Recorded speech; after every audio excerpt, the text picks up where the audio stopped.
Selamat siang, Ibu dosen, teman-teman dan Kak pembimbing. Kami dari kelompok 9 akan mempresentasikan tentang psikologi kontemporer. Pertama, perkenalkan kelompok kami terlebih dahulu, yaitu yang pertama ada saya, Aditya Hermawan, lalu ada Alicia Hindrayani Putri, ada Alifah Syahirman, ada Angela Diandri Mutiara, dan ada Anggita Dwi Yulianti. Yang pertama, saya akan menjelaskan tentang the cognitive movement in psikologi. The cognitive movement in psikologi, atau dalam bahasa Indonesianya disebut dengan gerakan kognitif dalam psikologi. Ada beberapa pengertian kognitif menurut ahli, diantaranya adalah kognitif adalah istilah umum yang mencakup segala model pemahaman, dan yang kedua adalah kognitif adalah bagaimana anak beradaptasi dan menginterpretasikan objek dan kejadian-kejadian di sekitarnya. Di tahun 1913, orang-orang bercanda bahwa psikologi telah kehilangan kesadaran atau kehilangan akal sehat yang tampaknya selamanya. Hal itu disebabkan karena dalam beberapa dekade, buku pengantar psikologi mendeskripsikan tentang otak, tetapi menolak untuk membahas konsep tentang pikiran. Lalu di tahun 1976, di dalam pidato Presiden APA atau American Psychological Association mengatakan kepada hadirin bahwa psikologi sedang berubah dan masa baru mencakup fokus kembali kepada kesadaran. Pada saat itu pun, psikologi kognitif mulai bergerak dan buku pengantar psikologi mulai direvisi. Dengan adanya revisi itu, menjadi jelas bahwa psikologi berkembang jauh melampaui keinginan Watson dan Skinner. Watson dan Skinner itu adalah orang yang bersikeras bahwa psikologi melepaskan semua referensi kepemikiran, kesadaran, atau proses sadar. Pengaruh anteseden pada psikologi kognitif. Sama seperti gerakan revolusioner lainnya dalam psikologi kognitif tidak muncul dalam sekejap. Banyak fitur yang telah diantisipasi. Tertarikan pada kesadaran terbukti di hari awal psikologi sebelum menjadi ilmu formal. Ketika Wundt mendirikan psikologi sebagai disiplin ilmu yang terpisah, dia mungkin dianggap sebagai pelopor psikologi kognitif karena penekanannya pada aktivitas kreatif pikiran. Kembalinya kesadaran permulaan formal dari gerakan psikologi kognitif dapat ditelusuri hingga tahun 1950-an, meskipun tanda-tandanya sudah terlihat sejak tahun 1930-an. Antisipasi dari psikologi kognitif adalah psikolog Swiss Jean Piaget tahun 1996 sampai tahun 1980 yang suka mendaki gunung untuk berburu siput. Sebagai penambah rasa, dia menikmati roti basi yang dilapisi mayones dan bawang putih. Piaget mengembangkan tes psikologis pertama untuk kemampuan mental. Dia ditemani oleh Theodore Simon dan Alfred Binet. Dia menjadi orang penting untuk karyanya dalam perkembangan anak, bukan dalam tahap psikoseksual, tetapi di dalam tahap kognitif. Namun, karya Piaget tentang perkembangan kognitif, meskipun sangat berpengaruh di Eropa, tapi tidak diterima secara luas di Amerika Serikat, karena ketidakcocokannya dengan behavioris. Tapi para ahli teori kognitif awal menyambut baik Piaget pada faktor kognitif, karena karyanya yang berfokus pada anak-anak, itu membantu memperluas cakupan perilaku yang akan diterapkan psikologi kognitif.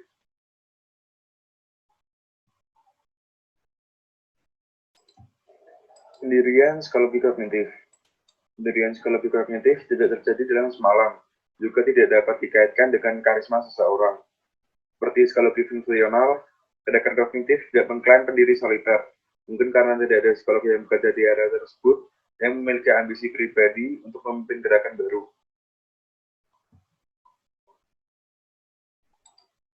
George Miller mengambil jurusan bahasa Inggris dan pidato di University of Alabama. Saat dia di sana, dia mengungkapkan minatnya dalam psikologi dan ditawari instruktur untuk mengajar 16 bagian dari psikologi pengantar, meskipun dia tidak pernah mengikuti kursus di lapangan. Dia mengatakan bahwa telah mengajarkan materi yang sama 16 kali seminggu. Miller melanjutkan ke Universitas Harvard, di mana dia bekerja di laboratorium akustik tentang masalah vokal. Pada tahun 1956, dia menerima gelar PhD.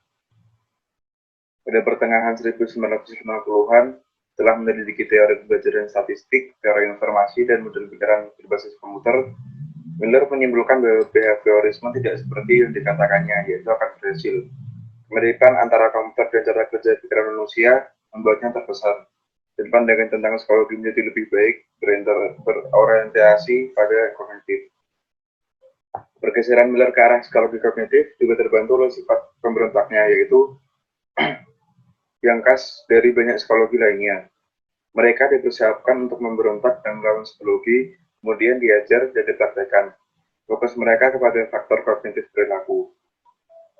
Pada tahun 1996, Miller menerbitkan sebuah artikel yang berjudul The Magical 97 plus or minus 2 Some Limits on Our Capacity for Processing Information. Dalam karya ini, Miller mendemonstrasikan bahwa kapasitas sadar kita untuk ingatan jangka pendek. Pentingnya dan dampak dari temuan ini terletak pada kenyataan bahwa hal itu berkaitan dengan pengalaman sadar atau kognitif pada saat behaviorisme masih mendominasi pemikiran psikologis. Selain itu, penggunaan frasa pemrosesan informasi oleh Miller menunjukkan pengaruh model berbasis komputer dari pikiran manusia. Sekian dari saya. Selanjutnya akan dilanjutkan oleh teman saya.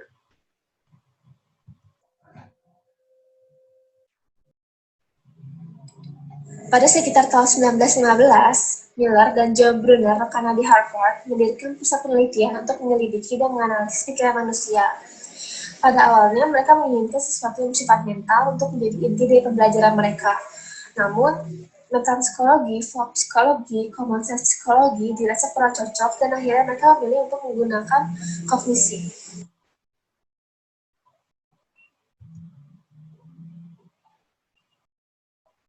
Ketika mendirikan pusat pembelajaran ini, mereka menunjukkan bahwa pembelajaran ini berbeda dari behaviorisme, di mana psikologi kognitif hanya sebagai pertumbuhan, bukan perubahan dengan akumulasi yang lambat dan bukan sebuah evolusi sejati.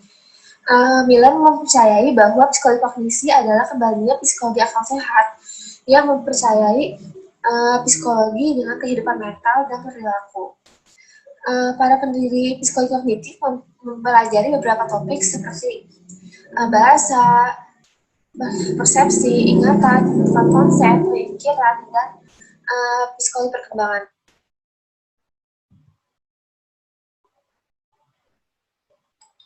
Ulrich Neisser lahir di Kiel, Jerman. Ulrich Neisser pada awalnya memulai studi perguruan tingginya di Universitas Harvard pada jurusan fisika. Namun semenjak beliau merasa terkesan dengan profesor muda psikologi George Miller, beliau merasa bahwa fisika tidak membuatnya tertarik dan akhirnya beliau pindah ke jurusan psikologi. Beliau meraih gelar sarjananya pada tahun 1950, lalu melanjutkan studi untuk meraih gelar masternya di Swarthmore College, dan kembali ke Universitas Harvard untuk meraih gelar PhD dan lulus pada tahun 1956.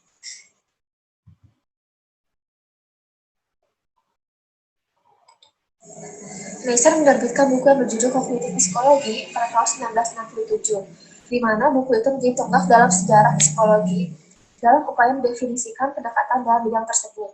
Dalam kurun waktu 9 tahun, Neisser menerbitkan buku yang berjudul Cognition and Reality, di mana buku itu menjadi tempat Neisser mengungkapkan ketidakpuasannya dalam penyempitan dan ketergantungan psikologi kognitif terhadap hasil dari laboratorium dibandingkan dari keadaan di dunia nyata.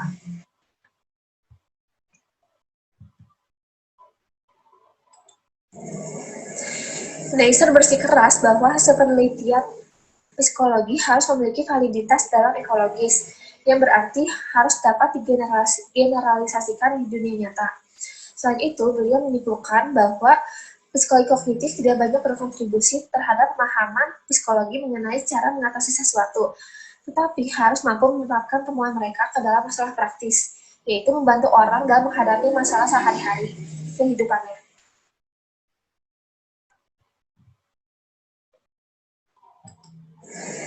Jam dan automata adalah metafora pada abad ke-17 mengenai pandangan mekanis alam semesta. Mesin-mesin ciptaan tersebut adalah model yang tersebar luas dan diyakini sebagai cara pikiran bekerja. Meskipun pada saat ini, pandangan tersebut telah digantikan oleh pandangan yang lain. Sebuah mesin yang ditemukan pada abad ke-20, yaitu komputer, menjadi metafora baru untuk cara berfungsi pikiran. Para psikolog pada masa itu menjelaskan fenomena kognitif dengan cara pengoperasian komputer, seperti kapasitas penyimpanan adalah memori, kode pemrograman adalah bahasa.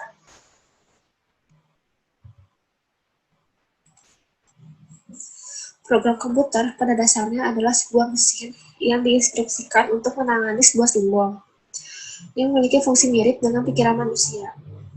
Komputer dan pikiran menerima dan memproses informasi dalam jumlah besar dari lingkungan, dalam berupa sarang-sarang maupun sensori. Komputer dan pikiran mencerna informasi, memanipulasi, menyimpan, mengambil, dan menindaki informasi yang diterima dengan berbagai cara.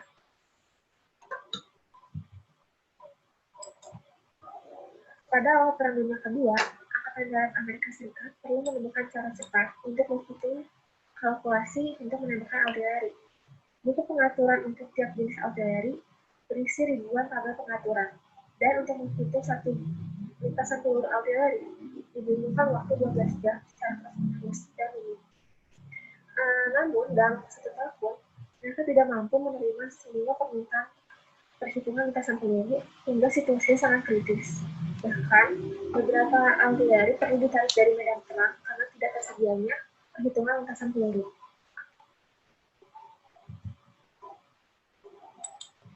Kebutuhan ini memacu pengembangan komputer raksasa pertama yang bernama Electronic Numerical Integrator and Calculator atau ENIAC.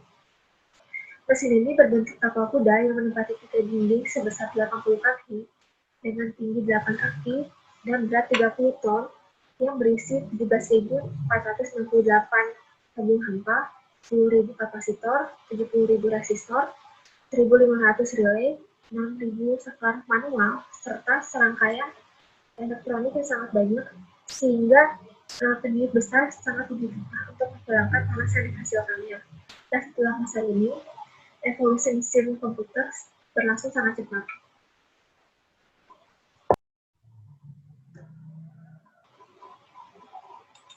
Perkenalkan, nama saya Alifa Syahirna, NIM 80 2020 229.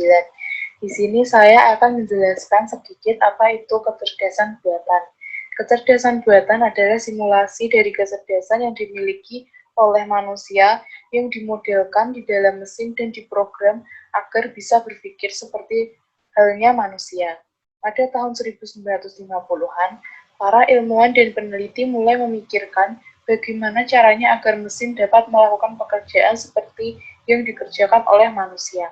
Pada tahun 1950, seorang jenius komputer bernama Alan Turing mengusulkan cara untuk memeriksa bahwa komputer dapat berpikir dengan melakukan tes yang disebut dengan tes Turing, di mana tes ini meyakinkan bahwa komputer yang dioperasikan merupakan orang, bukan sebuah mesin.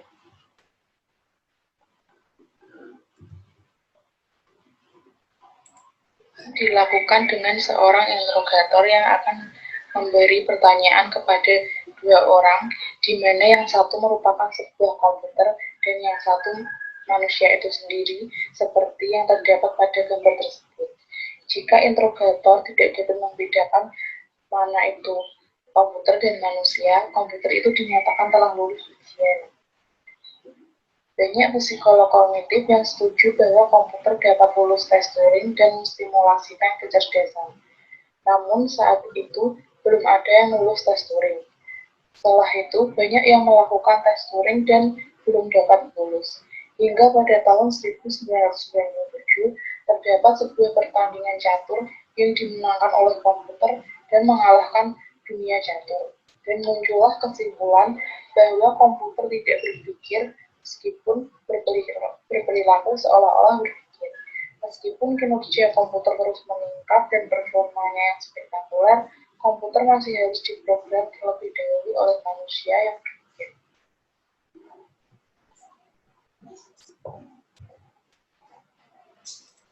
Psikologi kognitif merupakan cabang ilmu yang mempelajari tentang proses mental, bagaimana manusia berpikir, merasakan, mengingat, dan belajar, di mana otak akan menjalankan fungsi utamanya dengan berpikir. Psikologi kognitif berbeda dengan behaviorisme. Yang pertama, psikologi kognitif berfokus pada proses dan peristiwa mental, bukan hubungan stimulus dan respon. Penekanannya ada pada pemikiran, bukan pada perilaku. Yang kedua, psikologi kognitif tertarik pada bagaimana pikiran menyusun atau mengatur proses mental. Yang ketiga, psikologi kognitif percaya bahwa individu secara aktif dan reaktif mengatur rangsangan yang diterima dari lingkungannya.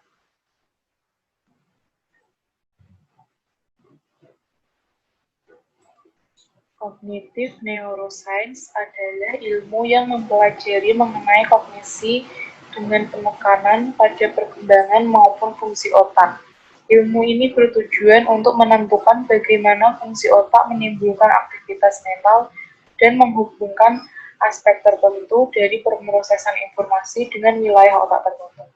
Contoh dari ilmu ini adalah elektroencefalogram atau yang biasa dikenal dengan EEG yang mencatat variasi aktivitas listrik di bagian otak tertentu. Ada juga komputer axial tomography atau yang dikenal dengan CT, yang merupakan metode penggambaran medis menggunakan tomografi di mana pemrosesan geometri digunakan untuk menghasilkan sebuah gambar 3 dimensi. Magnetic resonance imaging atau yang biasa dikenal dengan MRI merupakan suatu teknik yang digunakan untuk menghasilkan gambar organ dalam pada tubuh organisme hidup. Positron emission tomography atau PET memberikan gambaran langsung dari berbagai aktivitas kognitif saat terjadi. Para ahli syaraf kognitif telah menunjukkan bahwa otak manusia dapat melakukan kontrol atas komputer.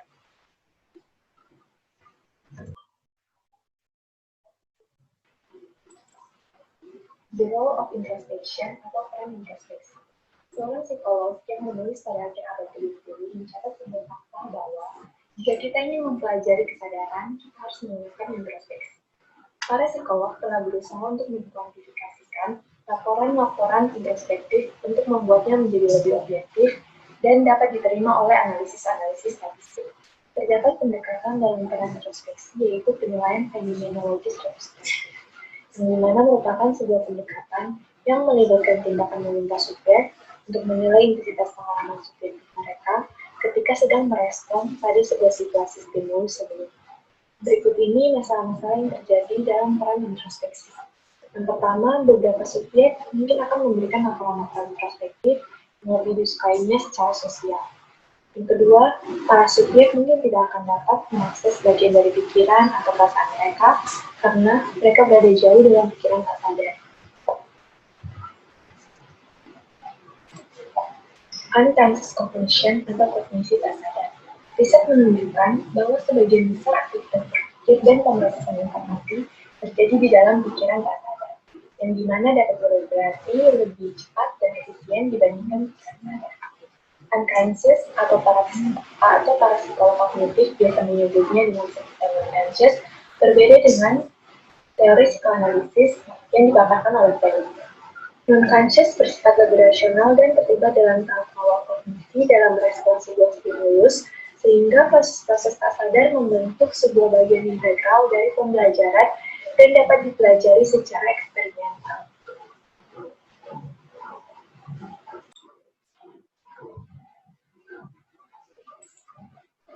Animal cognition and personality. Yang pertama, kognisi hewan.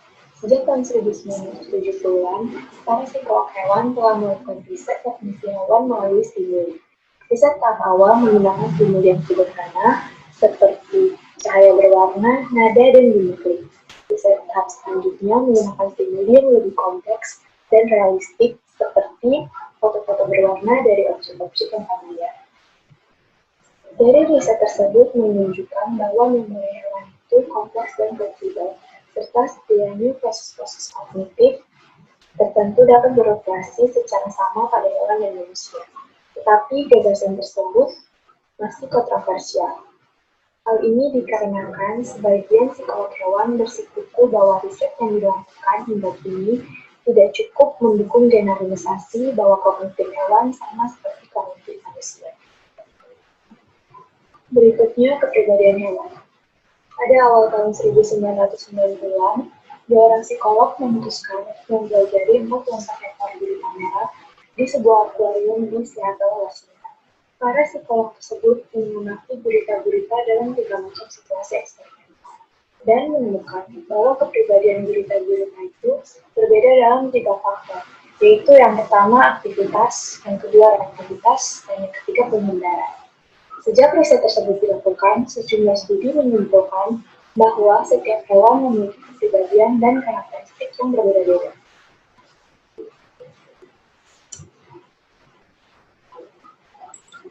Status psikologi kognitif saat ini. Para psikolog kognitif telah berusaha untuk memperluas dan mengkonsolidasi hasil karya dari beberapa disiplin utama dalam sebuah studi terpadu mengenai bagaimana pikiran memperoleh pengetahuan. Perspektif ini yang dinamakan cognitive science atau sains kognitif. Cognitive science atau sains kognitif ini merupakan gabungan dari psikologi kognitif, linguistik, antropologi, filsafat, sains komputer, kecerdasan buatan, dan juga neuroscience.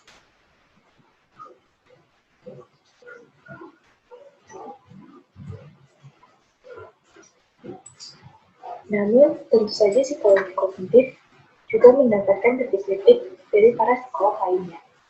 Yang pertama, bagian besar behavioris Skinnerian menentang gerakan kognitif. Yang kedua, adanya penekanan berlebihan pada kognitif dengan mengorbankan unsur-unsur pengembangan pikiran dan perilaku lainnya seperti motivasi dan emosi. Berikutnya yaitu pendapat dari salah satu psikolog, Ulrich Neisser, yang merasakan adanya bahaya bahwa psikologi kognitif hanya terpaku pada proses berpikir hingga mencapai ekstremitas yang sama dengan behaviorisme yang dimana hanya memfokuskan pada perilaku kesadaran. Namun, terlepas dari kritik tersebut, keutamaan posisi psikologi kognitif dalam bidang psikologi semakin banyak diterima. Hal ini didukung oleh sebuah analisis empiris yang meliputi sejumlah disertasi doktoral dan artikel berusia 19 tahun yang pernah terbit dan dikutip secara berkala. Sampai saat ini, psikologi kognitif masih berkembang dan juga masih berupa sejarah yang sedang dibentuk.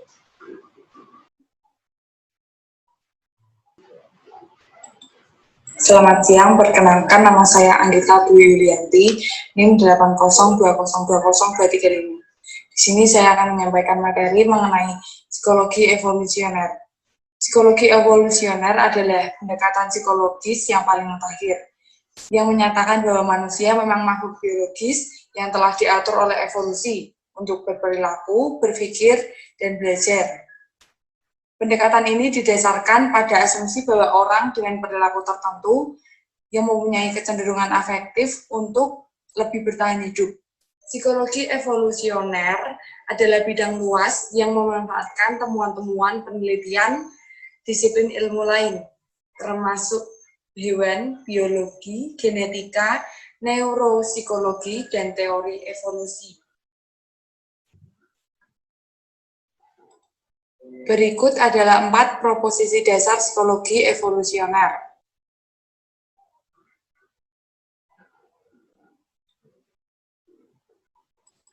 Berikutnya pengaruh Anton Seidel pada psikologi evolusioner.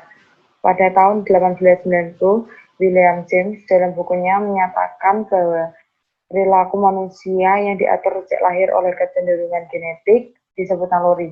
Perilaku naluriah ini awalnya dibentuk secara independen dari pengalaman, serta berevolusi dengan tujuan untuk bertahan hidup dan reproduksi.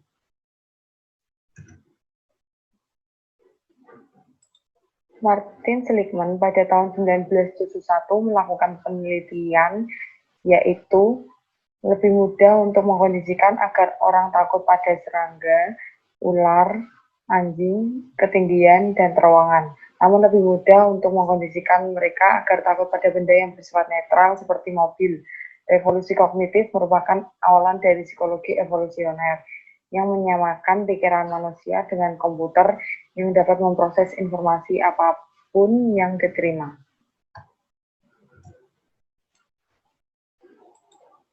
Selanjutnya, pengaruh sosiobiologi.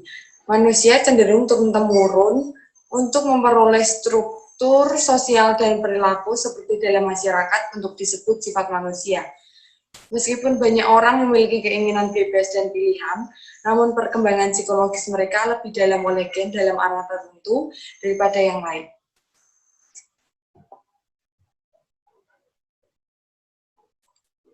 Lalu, status psikologi evolusioner saat ini. Psikologi evolusioner adalah salah satu mekanisme psikologis yang diprogram ke dalam kognisi dan perilaku manusia karena mereka telah berhasil memecahkan masalah khusus mengenai kelangsungan hidup dan reproduksi dalam evolusi organisme sejarah. Jika manusia ditentukan oleh genetik saja, maka tidak ada kemungkinan kekuatan sosial dan budaya bisa mengubah perilaku seseorang menjadi lebih baik.